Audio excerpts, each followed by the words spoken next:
Hello friends, this is Hatim Rampurawala, and in this video we'll cover from question number 26 and what will be our target, that how many questions get completed in 30 minutes. We'll stop there and we'll continue in our next part from that question, from the further question. Okay, so timer has already been started. So question number 26, we'll try to complete cover maximum question in the shortest time. Comment on the following with reference to the Chartered Accountant Act 1949 schedule that to Mr. X, a Chartered Accountant, created a website www.xyz, what I'm reading, www.xyzindia.com, a website beside containing a detail of the firm and the bio of the partner, also containing the photograph of all the partner. So biodata of the partner, detail of the firm is allowed, but photograph should be a passport size photograph. So hosting the detail on the website as per the guidelines of the ICAI laid down under clause 6 part 1 first schedule the Chartered Accountant Act 1949, a firm of a chartered accountant can create its website using the format specified in the specified format subjected to the guidelines. So subjected to the guideline, the format has to be prescribed. The website has to be created basically. However, the website should be designed that it does not solicitate the client of the professional work and should not amount to direct or indirect advertisement. So client website should not basically designed as such to solicitate the client of the professional work. The design of the ICAI allow the firm, see that the guidelines of the ICAI allow the firm to put the details of the firm, biodata of the partner, and display a passport size photograph. That's what I said. The biodata and partner's data would be allowed, and to display a passport size photograph. Mr. XYZ had complied with all the guidelines and there does not appear any violation. So it is assumed basically it was a passport size photo. Because in the question they haven't given anything as such that a passport size photo. Yeah, they haven't given, but it is assumed. So and there does not appear any violation of the Chartered Accountant in 1949 regulation. So it is not guilty basically. CA is not guilty. Comment on the following schedules that to X, a chartered accountant, published a books and gave his personal detail as the author. Okay, this detail also mentioned his professional experience. So this here he would be guilty because he is mentioning professional experience and his present association as a partner with Mr. RSD firm. This is also not a valid act, so he will be guilty basically under clause 6. Soliciting of a professional as per clause 6 part 1 first schedule to the Chartered Accountant Act, a CN practice will be deemed to guilty of the professional misconduct. A CN practice will be deemed to guilty if he solicited his client or professional work. So either he is soliciting the clients or the professional work either directly or indirectly by the circular advertisement. This you have to remember as it is, and write it in the exam. That is the first para, that is the clause names, part name, schedule name, and what that clause speaks about. That is if he over here it is, he will be deemed to be guilty of the professional misconduct if he solicited the client or the professional work directly and indirectly by the circular advertisement, personal communication, interview, or by any other mean. Circular advertisement, personal communication, interviews, personal communication or interview, or by any other mean. While elaborating the form of the soliciting the work, thus council has specified that the member is not permitted to indicate in the book or an article published by him the association with any of the firm, but over here he has mentioned the association of his firm of the chartered accountant. In the present case, Mr. X, a chartered accountant, published the books of accounts and mentioned his professional experience and his association as a and mention his see, in the present case, Mr. X, a chartered accountant, has published the books and mention his wait a second published his books and mention his professional experience as his association as a partner with Mr. RST, a firm of a chartered accountant. Conclusion: Mr. X has violated the restriction imposed under clause 6 part 1 first schedule. So he is guilty. He is restricted under clause 6 part 1 first schedule and is guilty, and hence held guilty of the professional misconduct. Question number 28. Comment on the following where it is start. XYZ Associates, a firm with 5 partner, developed a website. XYZ and Associate, a website also contained the link to All India Chartered Accountant Association. See, in the guidelines they have given that they can mention the link, but only to the authorized what you can say institution. This is not authorized basically. This is not mentioned basically in the regulations. So All India Chartered Accountant Association, they cannot mention the link of that. A voluntary association where X, a partner of the firm, is currently a vice president, so he will be guilty. Hosting detail on the website, we'll read the answer what they have given. As per the guidelines of the ICAI laid down under clause 6 part 1 first schedule to the Chartered Accountant Act, a chartered accountant in practice can create its own website. So he can create his own website using the format subjected to the guidelines. As per the guidelines, he can prepare his website.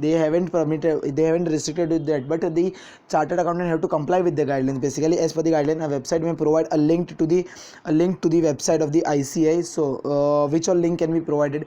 Link of the ICI, regional council, branch, and the government department, and the other professional body like AICPA, ACA, ICAEW, etc. So which all ICI regional council, regional councils, branches, and the government departments. Then AICPA, ICAEW, or other professional bodies like likewise.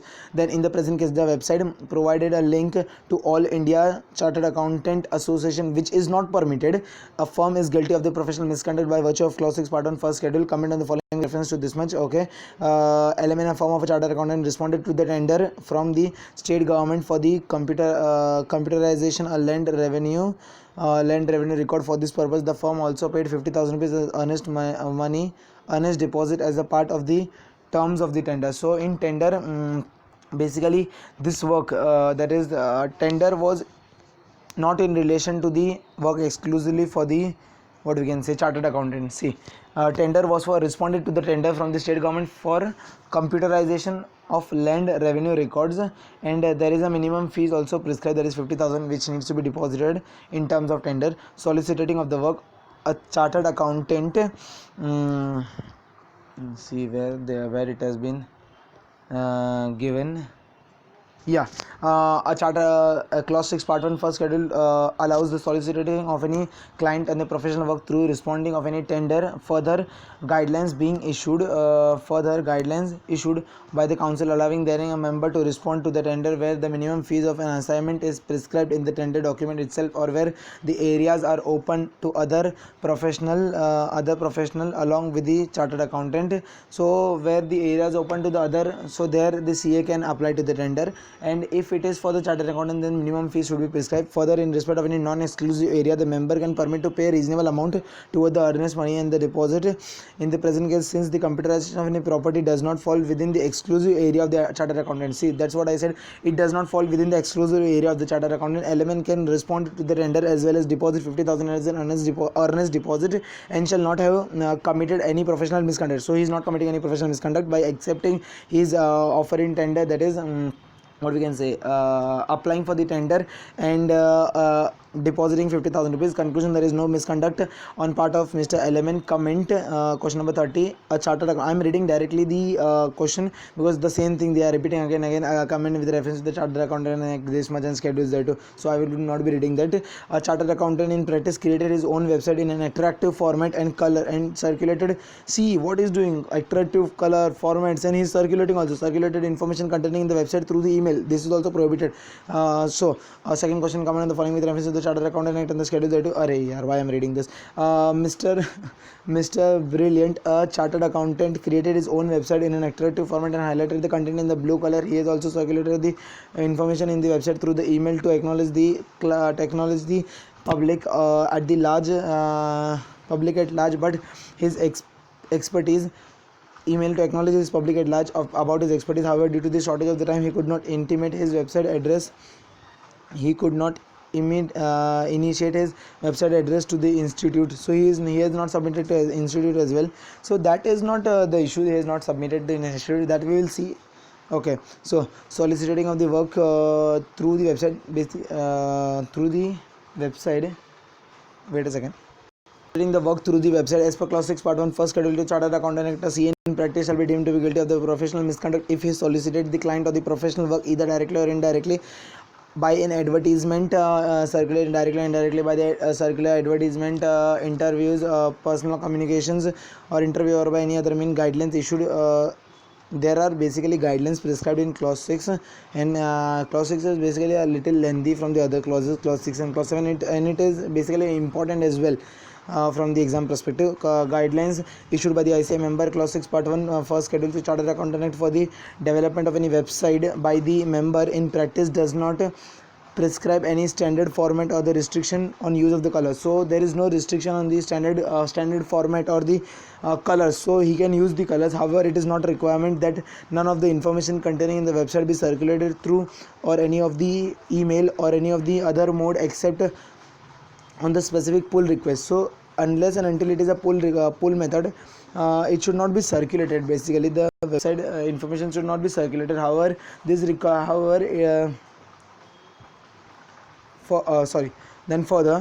further there is no requirement to intimate the website address to the institute. As I said, there is no requirement to intimate to the website address to the institute. The member are required to comply with the website guidelines issued by the council of the ICAI.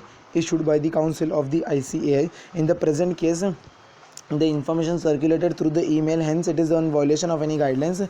Member would be guilty of the professional misconduct under clause he would be guilty for circulating of the information through the email, and he would be guilty under clause 6 part 1 first schedule. Clause 6 part 1 first schedule. Okay, then question number 31. CAS and CAM are the two partners of the CA firm SM and company, being very precious, very pious. What it is?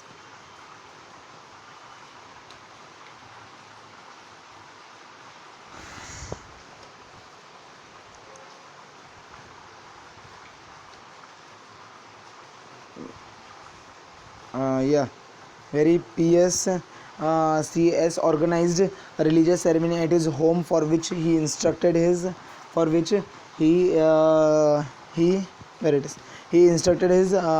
printing agent to add his designation chartered accountant with his name in the invitation card. Letter on the invitation were described to all the relatives, close friends, and clients of both the partners. See, over here he is guilty. He can only submit to the relative, close friend, and the clients of that partner, not of all the partner. So he would be guilty basically. Then in answer, using the resignation chartered accountant on the marriage invitation card as per clause 6 part 1 first schedule to chartered accountant in 1949, a CA in practice is deemed to be guilty of the professional misconduct if he solicited any client or the professional work either directly or indirectly by circulating advertisement, by the circular advertisement, personal communication or interview, or by any other means. Guidance issued by the council of the ICA under clause 6 allowed a firm to use the designation chartered accountant as well as the name of the firm in the greeting card, invitation for the marriages and the religious ceremony, and other invitations for the opening of the inauguration of the office, or the letter regarding the change in the office premise, or the telephone number provided. These are not sent only to the clients, relatives, and the close friends of the concerned members. In the present case, Mr. X is adding his designation chartered accountant with his name on the invitation card, and these cards were distributed to his and his partner's relative, close friend, and client. Mr. S deemed to be guilty of the professional misconduct for sending of the invitation card using the designation chartered accountant to the partner's relative, close friend, and the client. Question number 32. Mr. X, a CA in practice. CA in practice provides the part-time tutorship under the coaching organization of the institute. He is providing part-time tutorship. On 30th June 2019, he was awarded a best faculty of the year as a gratitude from the institute. Later on, he posted his frame photo on his website wherein he was receiving the said awards from the institute. So here he is guilty because it is not permitted as per the guidelines of clause 6 part 1 first schedule. Posting her he is only allowed to post her passport size photograph on the website. Posting other than the passport size photograph on the website as per clause 6 part 1 first schedule to chartered accountant in 1949. CA in practice is deemed to be guilty of the professional misconduct if he solicited any client of the professional work either directly or indirectly by circular advertisement, personal communication, or the interview, or by any other means. This we have to write copy paste in the exam as well if it is in relation to clause 6 part 1 first schedule. As per the guidelines of the ICAI, in clause 6 part 1 first schedule to chartered accountant act, a chartered accountant of any firm of the chartered accountant can create its website using any format subjected to the guidelines. So he can create a website using any format. There is no color requirement as well. As per the guidelines, the member is not permitted to display any photograph on the website other than the passport size photograph. Is not allowed basically. Then in the present case, Mr. X displayed his framed photograph on the website. Herein, wait a second. It's displayed his framed photograph on the website wherein he was receiving best faculty of the year award from the institute. Mr. X will be guilty of the professional misconduct because as per the guidelines from the website issued under clause 6 part 1 of first schedule, no photographs of any of these sort except passport size photograph of the member is permitted on the website. So no photograph except passport size photograph is permitted, so he is guilty basically. Question number 33, comment on the following with reference to the Chartered Accountant Act and the schedule. A special notice was sent which has been issued for the resolution at the 6th AGM F, providing expressly that S shall not be reappointed as an auditor of the company. So S was basically expressly providing that in 6th AGM that CAS shall not be reappointed as an auditor of the company. Consequently, Mr. S submitted a representation in writing to the company as provided under the section 140 subsection 4 of the 3 of the Companies Act 2013. In the representation, CAS Incorporated is independent working as a professional throughout the terms of the office, and also indicated his willingness to continue as an auditor if he reappointed by the shareholder of the company. Then see what is given is he has indicated his willingness to continue if reappointed by the shareholder. So what basically he represented in the representative, Mr. X Incorporated is independent working as a professional throughout the terms of the office, and also indicated his willingness to continue. So here he has not written anything in excess, basically not exaggerated or not solicited that he should be appointed, so he would not be guilty. Sorry. Sending the representation to solicit the professional works as per clause 6 part 1 first schedule to Chartered Accountant Act 1949, C in practice shall be deemed to be guilty of the professional misconduct if he solicited any client or professional work either directly or indirectly by the circular, advertisement, professional communication or the interview, or by any other means guidelines issued by the Council of the ICA under the see what the guideline states is allows the member to send the representation to the company, provided the right to represent should not used to secure the needless publicity. It needs to be set out in a dignified manner how he has been acting independently through his term of the office and his willingness to continue as an auditor if he is reappointed by the shareholder. So in the present case, Mr. X has submitted the representation under 144(3) of the companies in the proper manner. No misconduct arises. As I said, there is no misconduct in the proper manner. So no misconduct arises on part of CAS as a guideline issued under clause 6 part 1 first schedule Chartered Accountant Act in practice to make the representation under 144 of the Companies Act, which is not used by the auditor to secure the needless publicity. So that so he has not needlessly published it. So he has not published anything. He has not done any needless publicity basically. Okay. Question number 34th. A CAN in practice started the project consultancy work as a part of his practice, and to advance the same, send mail to all the CA in the country informing them of his work, of his service, and for securing the professional work. So over here it is an exception to clause 6, basically an exception, or an what we can say, clause 6 has permitted that one CA can solicit work from the another CA, so he would not be guilty. So here he is not guilty from soliciting the work from the other CAs. So soliciting of the professional work from the another Chartered Accountant, clause 6 part 1 first schedule Chartered Accountant Act, the same thing has been written. However it is specifically provided under clause 6 that nothing contained in clause 6 shall reconstruct. So it is written in clause 6 that nothing contained in clause 6 shall constructed as preventing or prohibiting any chartered accountant from applying or requesting, from inviting or securing needless publicity from the another chartered accountant in practice. In the present case, CAN sent mail to all the CA in the country informing them of his services for securing the professional work. There is no misconduct on part of CAN as an exception to clause 6 part 1 first schedule to chartered accountant first to secure the professional work from the another CA to secure the professional work from another CA in practice. Then it is question number 35. Till now we had completed 9 questions and this is the 10th question. So we'll stop. We are not continuing till 30 minutes. We'll be stopping after this. It will be done in approx 1 minute, next 1 minute. Mr. Element as associate, actually I had decided earlier to continue till 30, but if we are done 10 question in 20 minutes, that would be enough for this video. Okay, so Mr. LMN, an associate, a firm of a chartered accountant, responded to the tender issued exclusively for the chartered accountant by an organization in the area of the tax audit. However, no minimum fees was prescribed in the tender. So here he will be guilty. Responding to the tender in the exclusive area, clause 6, part 1, first schedule to chartered accountant act, CN clause soliciting of the client of the professional work through. Soliciting of any client or the professional work through the respond to the tender. Further guidelines has been issued by the council allowing therein a member to respond to the tender where the minimum fees, so there should be a minimum fees prescribed, so he will be not be guilty, but over here no minimum fees is prescribed, so he will be guilty basically of the minimum fees of any assignment in the prescribed form in the tender document itself, or where the area are open to the other professional along with the chartered accountant.